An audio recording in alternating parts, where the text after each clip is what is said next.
Ladies and gentlemen, I'm Greg Alba. And I'm Spider John. We have watched Spider-Man Into the Spider-Verse, and let me tell you, to follow us on the Stardust app, people. Download it. It's free to use. There's so many people on it. We post 30-second reaction reviews for films, TV shows, and trailers. Have a great time doing it. It's also a lot of micro sketches. It's worth our time. It's worth your time. And you can post your own reactions as well. And if we like you enough, we just might follow you. Isn't that something special? Anyway, on to Into the Spider-Verse. I'll tell you guys, man, every once in a while, I walk into a movie and I go, wow. Overrated. This is not the case. See what I did? I defied expectations there because I'm that brilliant. I think this is most likely the best comic book movie of 2018. I think you might be right about that. And I've seen Infinity War 3 times in the theaters. Oh, snap. And Venom once. We're not going to do some giant breakdown and recover all the Easter eggs. That's going to be impossible. If you look at this scene in the background. Yeah. I'm sure you've already heard a bunch of non-spoiler reviews of this movie. I'm sure not the first review you're clicking on. We're not going to go over all the story detail elements of it, of what the plot setup is. One of the things I really dug about this movie was the storyline to it. Yeah. I was really wildly impressed with how well they juggled so many different characters. Yeah. It's easy to assume that this might be something that's like very over-convoluted, but I think It's convoluted, but in the right way. it's very concise. Everything's very tight, which surprised me. And I think it's because all the other Spider-Man characters in this movie are already very experienced. They already know the game very well. And what makes it such a great journey for Miles till the very end of the movie is Miles is someone who doesn't have any experience with this, and he's constantly learning throughout.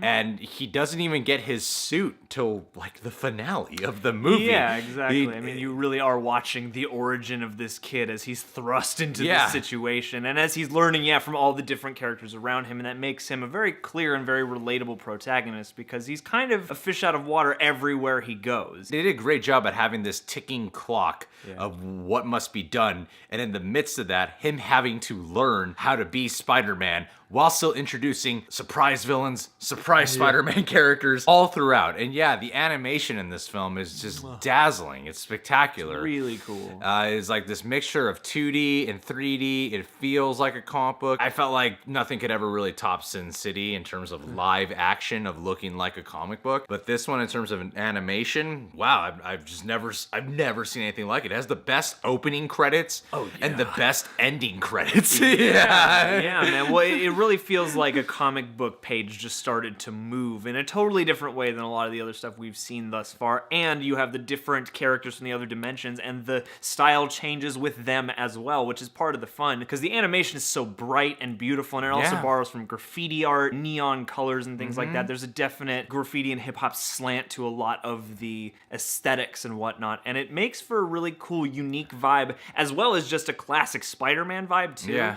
Like, it does both really well. It's fun, but it also has some decent emotional weight to it, in the journey that Miles has to go on and what's at stake for him. It's very dark at certain moments. Like I think something that I don't hear a lot of people really talking about. Mahershala Ali plays Aaron Davis, who is the Prowler. If you read any backstory on who the Prowler is, you would know that. And the movie really doesn't treat you in a savory guy. and the movie doesn't treat the audience in a way as if they already know. They treat it like a big twist reveal because it's a twist reveal for Miles Morales' character. Yeah, and so that's appropriate for the people who aren't aware that's going to hit, and for us who are aware, it is well foreshadowed, at least, Because I found myself really enjoying the movie a hell of a lot before Jake Johnson Peter Parker showed up. Because you have the Chris Pine Peter Parker, which threw me off, because you were able to tell it was Chris Pine, I couldn't, but I knew it wasn't Jake Johnson. Yeah, exactly. So I was like, wait a minute.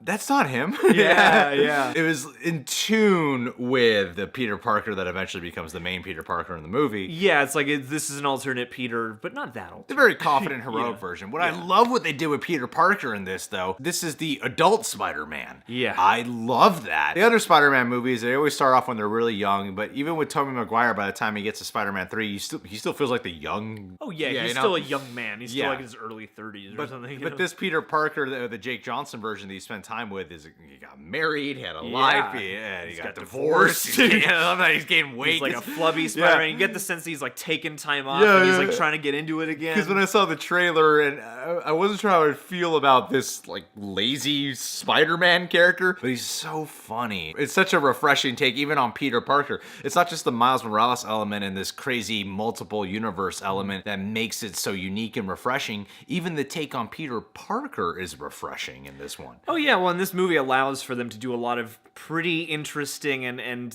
broad things. Not everybody would want that flavor of Spider-Man just to be the definitive one, but it works really well for this movie, and it's not overbearing because you have all the different personalities together. And, you know, you've got Gwen, too, who's a little more of a focal character, her vibe that she brings to the movie, and then, you know, you got the other ones to fill in sort of the fun parts. I was surprised because the trailer was good at concealing stuff. I didn't expect for us to actually have this universe's Peter Parker die up front and have to deal with that, because there is a weight beyond just him getting the power and wanting to use that power for something and find meaning in it, but it's also like he witnessed the loss of this universe's Spider-Man. Which gives a good purpose and motivation for Miles Morales. Yeah. I love that little nugget of when, you know, Mary Jane's giving a public speech. Yeah. Everyone's wearing their Spider-Man costume, which, by the way, features this amazing Stan Lee cameo. Yes. Like, eventually, it fits. You know? Yeah.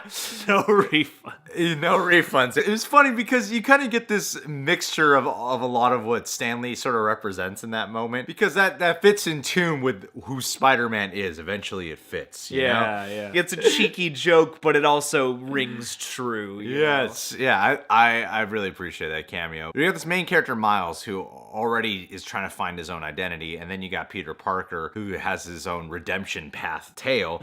And then with the other Spider-Man characters, I love how they always reintroduce them. Let's do this one last time. Yeah. Let's do this one last time. And I then was you see with a kid. Yeah. And you see like the different origin of it. And I love the joke of, you know, you get the Peter Parker one, the one that's kind of playing on things we've seen for the other Spider-Man movies. You know, even with the Spider-Man dancing. Spider-Man 3. Yeah. That was for me. Just for me. You get the other one with the Peter Parker from Jake Johnson, which is playing on the same path, but then it starts going down like a different... Totally gets a lot more realistic and a lot less exciting and a lot more just kind of regular just very guy. depressing stuff. I really like Spider-Man Noir. Nick Cage. I think out of all the other Spider-Men, he was the standout one for me. What makes him so funny is how serious he takes himself. Yeah. Yeah, and he is one of the, like, him and Spider-Ham I thought were the comic ones, and then the girl with the robot, Penny Parker, I thought she was like the one who has like the muscle, you know, because she's got the all-purpose tool there. You know, Spider-Gwen is just badass. Spider-Gwen's awesome in this movie. It made me want to see a Spider-Gwen movie. That's something I want to see all of these movies. I gotta tell you, like, it's been a long time since I've seen a movie that concludes and I go, I can't wait to see another one of these. I know, because like the possibilities are endless, and there's so much you can do with this conceit of mixing a few Spider-Men together. Not like, okay, we got cliffhanger, so we gotta watch the next one. No, it's I want to see a part 2. Overall, this movie just had the right pitch of everything. Like, it's just self-aware enough, it's fun enough, but also weighty enough. There's some actual relevant character stuff for Miles to go through. It's imaginative. Funny. It's so funny. To look at. It's funny. Yeah. I guess what I'm trying to say is that it's funny. And it does the villains great, too, because not only do you have the Prowler stuff, but you got Kingpin. I've been saying for the longest time that out of anyone from those, like, TV shows of Marvel that should be in the MCU, it should be Kingpin. And I always go back to when I grew up on the Spider-Man cartoon, Kingpin was one of the main villains. I would love to see Kingpin in one of these movies, and then sure enough, it's Spider-Verse that gives us that villain. I've heard some complaints about him being underwritten. I could feel that. I liked him. I felt like he did the Kingpin job. I don't know if that's coming from the fact that people watch Daredevil and Kingpin's so freaking fleshed out in that show. Such a character. But I felt for what the position is Kingpin plays in this movie, I was totally satisfied with him. I like his design.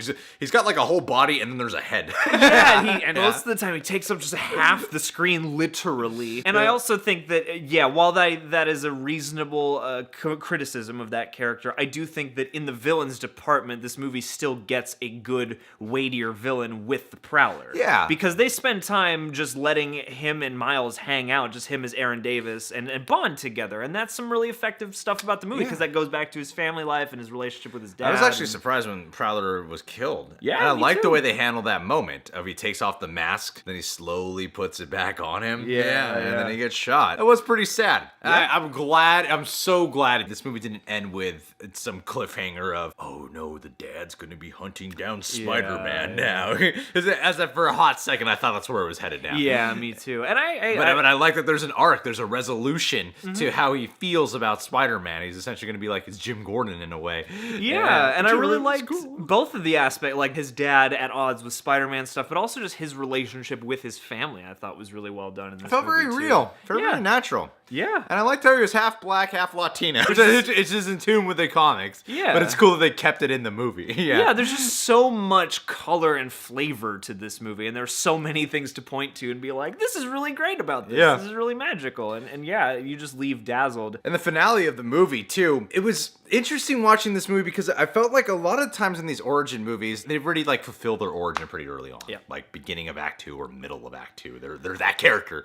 Yeah, and you it was, master the power. It was cool that when he finally dons the suit, it's actually the first trailer we got for Into the Spider-Verse, and I forgot about that. Yeah. So when the suit showed up on screen, I was like, whoa, cool snap, suit. yeah, where And then he makes starts it his doing own. stuff, and it's rewarding, you know? Yeah. Because they're really good at their jokes with familiarity. Like when he's about to go make his first big jump, and then he goes back down the stairs. Yeah, Or yeah. even when he gets bit by the spider, then he just whacks it. Yeah. Yeah, it's like it knows when to be real and when to be kind of lived in Yeah. a cheeky sort of way. I love the surprise of the Doc Ock. Because I felt like Yeah. they really kept it. I couldn't remember that in the trailers because I was looking at some scenes that we've seen, but I'm like, I don't remember seeing the I was Doc like, Ock did character they edit there. that out? Like, Yeah, did they and I think manipulate Catherine some- Hahn voiced her, which is great. You get so many Spider-Man characters, but you also get like these cool nuggets of villains that were so Yeah. cool to look at. Well, yeah, and in a different way than the live action stuff does it. This is really able to make it feel like a comic book world where all the villains Yeah. coexist, and it's not weird to think about like, well, wouldn't there be other villains or where are the other people? You could talk about Kingpin being underwritten. I'm like, he's still better than a lot of other movies, you know? Sure, but you know, we also got two other villains that are pretty interesting. He was still like intimidating and served the purpose. And by the time you get to the finale, where they're like battling inside of that weird, the Hadron Collider thing. yeah,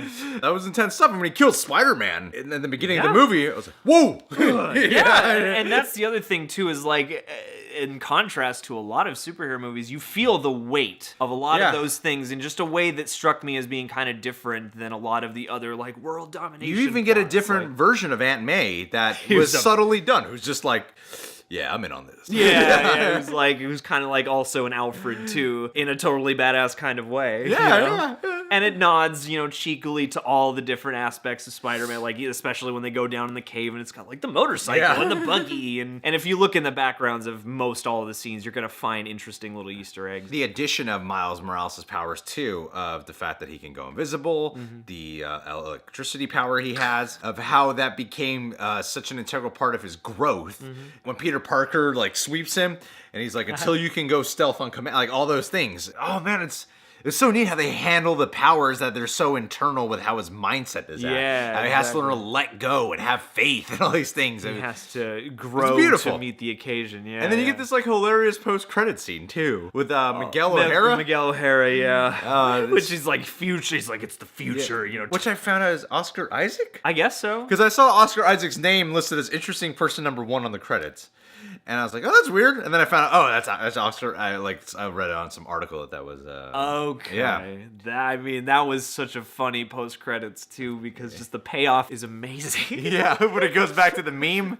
Yeah. It was from a real episode from the Yeah. 60 show. Oh yeah. And then they just inserted him into it. But like, I appreciated that they went the extra mile to make a post credits that's cool and exciting, but not necessarily an ad for something, and ultimately just becomes a really Yeah. funny joke. This is a movie that I could talk about forever. I've bought tickets for things like twice, like Infinity War. I bought tickets twice already in advance. I knew I just had to watch it again. Yeah. Because I was like, it's an Infinity War. This is the first movie in a long time, years I'm talking, where I watch it and right when I'm leaving, I'm already on my phone trying to find tickets for another screen. Let's do that again. Oh, yeah. The one like criticism outside of the movie that I feel like this could run into is kind of a Tim Burton Nightmare Before Christmas situation. Because everyone kind of associates this as a Phil Lord, Chris Miller joint. When I'm like, yeah, one could say their fingerprints are all over this, which I've heard quite a few people say exactly like that. But it's not just their film. film. Like, they're not No. even there's 3 directors, and they're not any of them. No. And I don't remember any of their names. So that's what I mean, how this is kind of a Tim Burton Nightmare, because everyone Yeah. goes, it's the Phil Lord Chris Miller Spider-Man movie, but I'm like, it's not that, though. It does have earmarks of their sensibility, but yeah, no, mad props to the There's directors. like different writers on there. And Because stuff, yeah. it totally has its own vibe, and it does feel very crafted. I don't know. It feels very much like it has its Yeah. own unique voice, and I do think, that those directors definitely deserve some credit. This is one of the reviews that when I'm editing this, I'm going to look back and go, should have mentioned this, should have mentioned this, should have mentioned this. I know it's going to be that, but right now, these are, This is the feeling. I love this movie. I do. It was special. All right, guys. What's your favorite part about Spider-Man Into the Spider-Verse? Leave your comments down below. You guys can subscribe to the Reject Nation, click that notification bell, and download and follow us on the Stardust app today, people. Yeah!